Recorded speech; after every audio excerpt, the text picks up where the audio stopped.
she really loved her children, and she was a really good mother when she was healthy. She was a wonderful mother, and we were her life.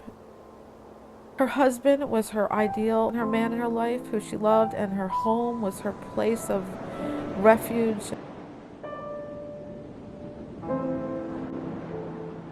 I had compassion on her because she lost her friends, she lost her home, she lost everything. So really, even though she was expressing herself so negatively and fearfully towards me and angrily towards me, I knew deep down inside that she was hurting so bad. Her dreams were shattered. Her whole life was shattered. And I couldn't help but know that she never would have been this way if this horrible tragedy didn't happen to her. I think that the thing that I had that my sister did not have is I have the memories of the good life. We had a very joy-filled household where there was love, there was happiness, there was song. My father loved to sing. He used to dance around in the living room with me. And my mother too. She was all dressed pretty for when my father came home from work. And they were the most loving couple. It was just kind of like, I don't know, a fairy tale-ish type life. I remember just laying on the back seat, crying and just saying, "Daddy, how could you have left me with her? How could you have left me? How could you have died?" I was left with this woman who was not my mother. I felt like I lost both parents. During the night, I would hear him gasping for air, and my bedroom was adjacent to their bedroom, and I would hear her calling out his name, "Vincent," in panic mode because he would stop breathing. He would have his diaphragm would collapse. Doctors would come and check on him. They basically signed him with the police department that came into a nursing home against her will, which was very devastating for her because she wanted to be there with him. She wanted to take care of him. Her behavior was completely erratic, screaming and crying and yelling all the time, up almost all night long, almost every night. You know, extreme paranoia. All the blinds were pulled down in the house. Doors were locked. We were not permitted to watch TV because she said that radio waves were going to come out of the TV at us and people were going to, I guess, see us. But my sister and I kind of just survived.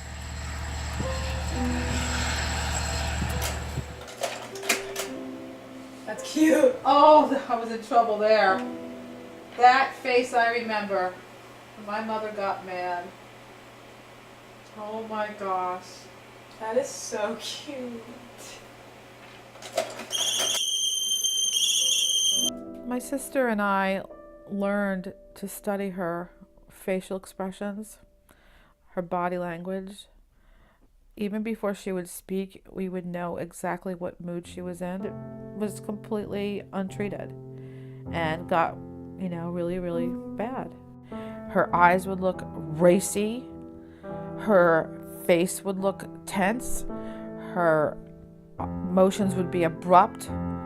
And of course, then the outbursts would start happening. Had to be really careful about what words you said, because there were certain words that were triggers to her that would trigger a manic response. We also learned how to get her out of some moods so that we could have a normal life, switch the subject, bring her somewhere, take her out to eat. Or trying to say, "Oh, Mom, you want to do this? Oh, Mom, you want to do that?" Something that we knew that she liked. Maybe it was just drawing pictures because our realm was really small to work with. We had to learn how to, almost like try to handle in a proper way her mood swings. That was our life, was encouraging her to help her through her day, help her through whatever. When she did a lot of sewing, to take her dresses and tell her how much we loved them, and had funny, necklines and all crazy stuff. My sister used to wear it all around the house while she was here so that she knew that we appreciated what she did, that that's what she could offer. I think that one of my deepest pains was that I could not fix her. And I wanted so much to fix her. I wanted her to be happy.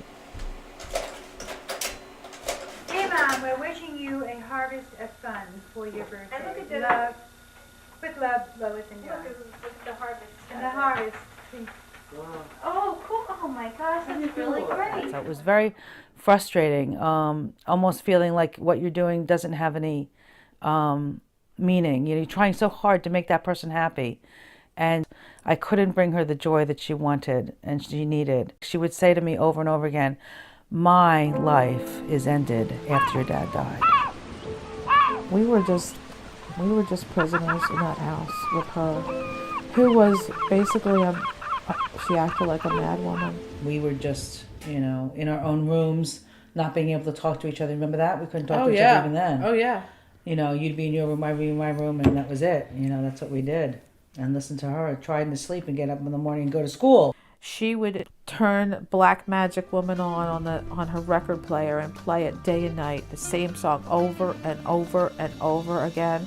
And she would rant and go walking back and forth in the house, pacing all night long, yelling out loud to police and doctors and family members and people that tried to kill him. And yeah, the Black Magic Woman. I hear that song now and it gives you the creeps just hearing it. She wanted to cast spells on people, remember? Do you remember some of the I do words? remember that. Like, she wanted to make them pay, and, the bitterness and the anger, she wanted to get back, and she'd almost yell things to the person that wasn't there. That wasn't there. Well, Yeah. none of them were ever there. Remember the place with the roaches? Oh, yeah. Which one was that? There was a couple of them. Like when you turn the light on and everything's scattered off of the countertops. Well, that was definitely her apartment in Riverhead. Was like that all the time. I mean, here, I was going through garbage pails, looking for cigarette butts for my mother, because she would run out of money.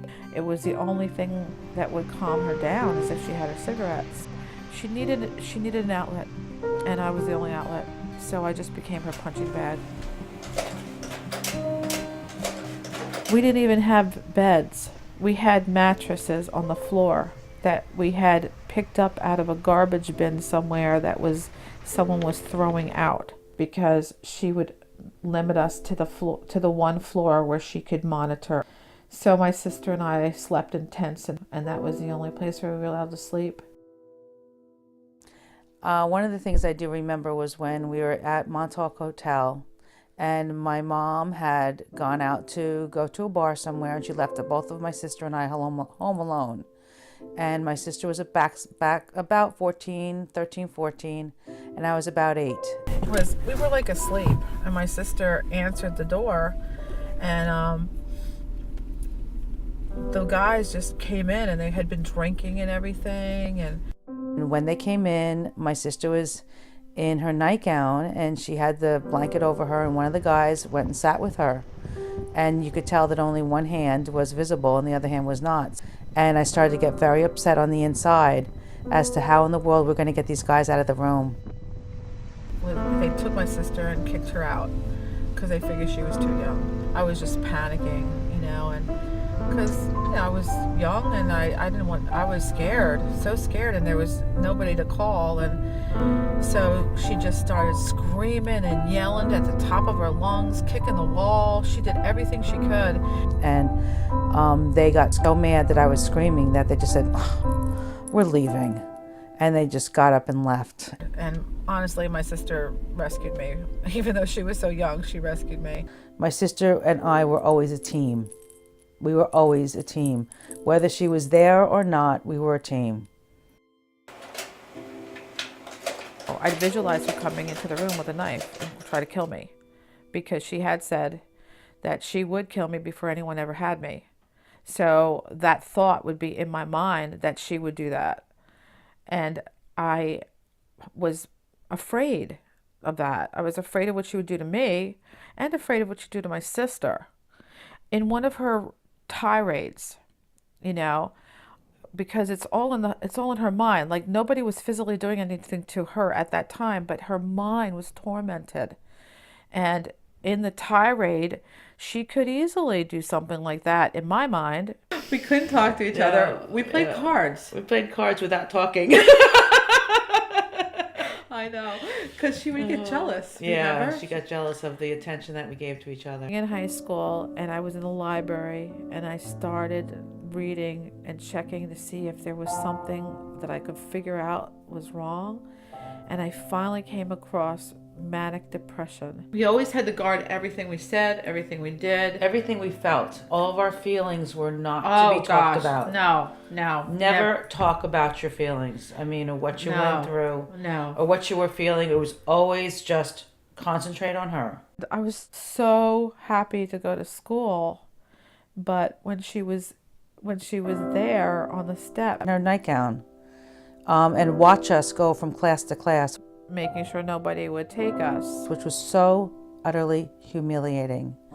All the kids knew, that's Mary's mom, that's Lois's mom. That it caused me to be very shy and withdrawn. I remember once in Montauk getting sick. I was sick, and I remember getting up and going into the bathroom and, oh, feel better. You don't want to stay home. You definitely don't want to stay home with mom all day long. So feel better. Got ice. And I put ice in my mouth so that when she put the thermometer in my mouth, it wouldn't be as high as it was, because I just did not want to have to stay home all day long with my mom. I spent most of my childhood humiliated. I felt like it affected me my whole life. My mom used to do kooky things like bring us to the bar in her pajamas. The whole thing was ridiculous. We had no control over where to go, what to do. I was sitting at a table, and this guy came over and he started talking to me. He seemed like he was really nice, what do I know? I was 13, but then he kisses me. He asked if, when I'm going to take a walk. And I asked my mother if I could take a walk with him. My mom okayed it, which probably was very not so smart. So we climbed down this cliff, and we go down by the beach. Of course, it was nighttime. We're hearing the waves, and I kind of felt like it was really cool and like romantic or whatever. And we didn't hear from her for hours. He just ripped all my clothes off and started attacking me sexually. I just wanted to run. My heart started pounding really fast. I wanted to get out of there. I tried to leave, and he pulled me back down. I tried to get up a few times, he pulled me back down. And he'd keep on telling me the same words over and over again. And he became stronger and stronger the more I tried. You never realize how strong a man is. He was holding me down and trying to do things to me that hurt me, like moving and kicking and doing everything I could to get away from him. And he threatened me like, I'll hurt you if you don't stop. And I said to him, I'm a virgin. I am saving myself from my husband. So then finally able to get away from him long enough to feel around the ground for something, and I found his shirt. I had already slit open my elbow, big gash, probably needed stitches. I was panting, I was sweating, I was so scared. I had to use every ounce of strength within me to climb up a cliff that I couldn't even see. I got halfway up, and I felt him come up behind me and grab me. It was like something an animal would do to you, or something and I actually thought he urinated in my mouth. Your whole being wants to get away, but this thing is faster than you, stronger than you, and could get at you in its clutches easier than what you can run. I finally got away from him again and climbed up to the road, ran as fast as I could across the road, and got to the bar. And I thought, what am I going to tell her? I don't know what to tell her, because I can't really tell her the whole story, because she's going to start freaking out, and then she's going to start taking it out on me. But Mom wasn't the person to talk to about that. All I know is that when my mom came back to the hotel that night with my sister told me what had happened. My fear was not everything else. It was how my mother was going to treat me, how much worse she was going to treat me because of it. Just a little bit of what I did tell her did make it worse. God was my only source that I had to talk to. Her mom didn't like me very much. In fact, she didn't like me at all. Finding out somehow that my dad was in law enforcement, she was 16. We started a covert relationship. She lived at this motel. I would drive down there and I would blow my wolf whistle in the car. And I pretended I had to go do something and I snuck out. And next door to her was like a lot, and it was like a brick wall. Well, she caught me talking to him and she beat me up.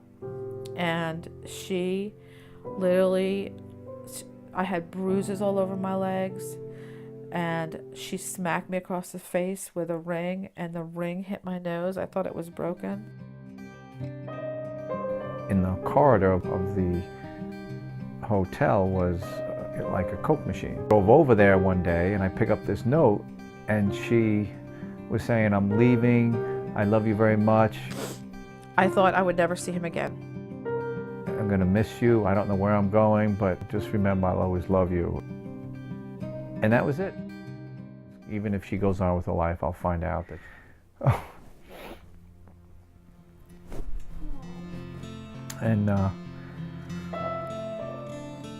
I'll just so I know she's okay, you know.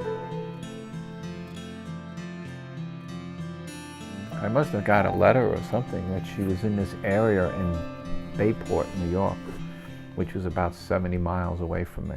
I found these, it was multiple apartments. It was a big complex. So I'll just drive through, and every so often I would blow this whistle. And, I'd be up and down going like, all right, well, she might not even be here. It's, and I don't even know if she could hear it. And then I was about to leave and I went down this last road. I blow it, and then and then all of a sudden I see her, running out of the house to, in the street. And I remember it just was like, I can't believe I actually found her. Whatever it is that you want, you have to fight for. I know when my sister and John were seeing each other, and John used to come to the window so that they could see each other and talk to each other. I did think about jumping out the window, but I just didn't think I was going to get far enough. And that's when my mother decided to kick me out. You would think I would have been thrilled, because my dream was to be 18. I wanted to be 18 to get away from the situation, but then I didn't want to leave either. And my sister was like sitting on the bed watching me pack my things up, and I never forgot it. It was the most horrible thing. To know that I was going to leave her, my heart just broke. I couldn't experience the joy of escaping. I wanted to experience the joy of leaving, but I couldn't to feel that way because my sister was going to be there. She slammed the door, locked it, and that was like the end. That was one of the worst days of my life. Yeah, to leave. Didn't want to leave you. I know. And I knew that you didn't want to leave me. Yeah. Because we both wanted to be there for each other while we go through hell. Totally. Well, misery likes company, God. right? It was like a mental trip that even on my own honeymoon, I didn't want to enjoy myself too much because I felt like Mom wasn't enjoying herself. I was definitely the one that was very obligatory. I knew what I had to do. I knew I had to keep her safe. I had to take care of her. I had to see her 3-4 times a week, call her all during the week. And, that was very, very hard because after a while, it was hard to keep up the pace. Yeah. When it was really terrible, my sister would bail us out. That's what I say. We worked together on this. It was a tag team. It was a tag team. You take can you do it this week? One of my biggest prayers that she would not end up in a nursing home suffering some more and be in the grips of the evil doctor that she thought that doctors were. She was so petrified of doctors that I knew it would torture her. I could almost see the fear in her eyes when I thought of it. We both felt that she had suffered most of her life, and that whenever the time came, whenever that was, we did not want her to suffer when she died. Instead of grieving what I didn't have, I will have them with my family. I will have them with my children. So I really learned from her very valuable lessons of how to see inside the person, right? And see where they're coming from. To be more compassionate towards people in pain. And with our mother, it was an inner problem. It wasn't that she chose to be that way. She didn't choose it. Of course, people make bad choices, but a lot of times their choices are out of their hurts. And I think that's helped us to kind of grow in learning how to treat others the way we weren't treated. If you continually deal with someone who's always hurting you over and over again, you know, only God can help you to see them as He sees them. I learned, one of the biggest lessons I learned from Mom in the positive way is I learned how to love the unlovely. And I think that is a really big lesson because Mom was unlovely. Yeah. She was not a person you'd want to be around. Now I can see people that are not the beautiful ones of the earth and look inside their heart when they're talking and see really what's in there. Right. And forget about the outward appearance, that there's a person inside who can really be beautiful.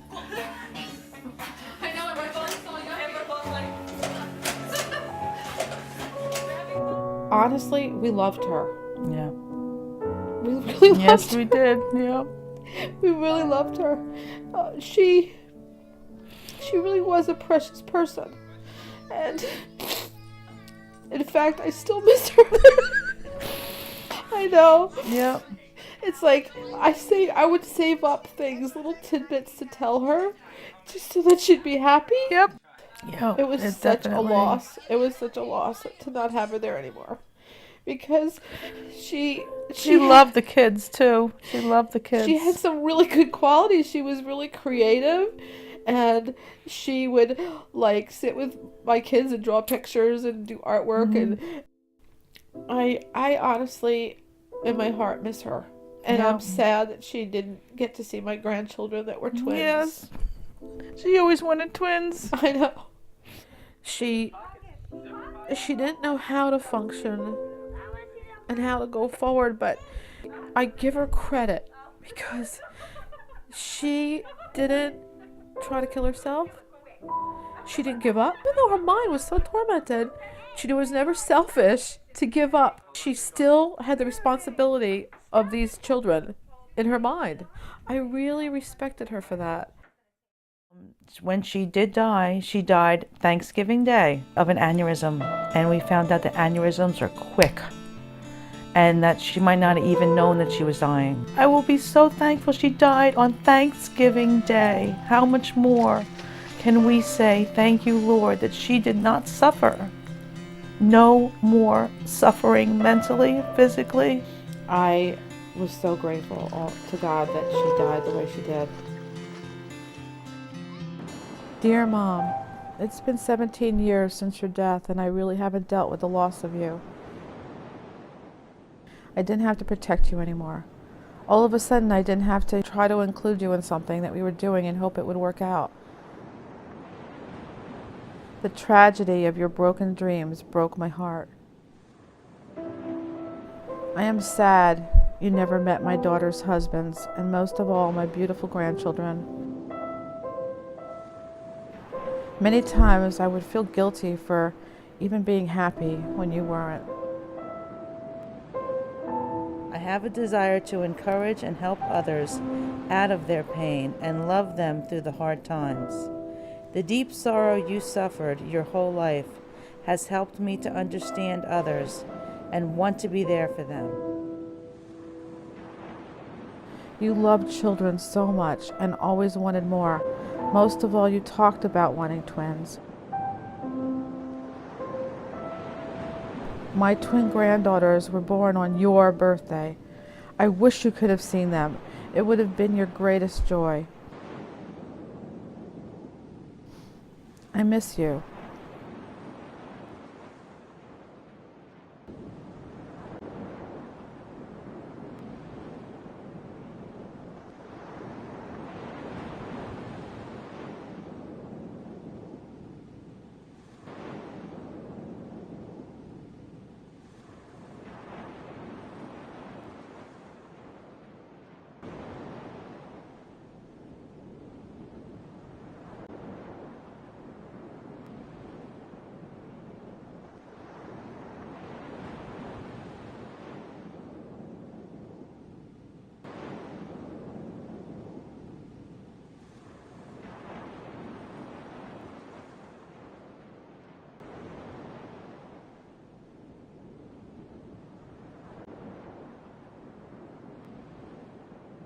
I miss your creativity, how you could just make something out of nothing.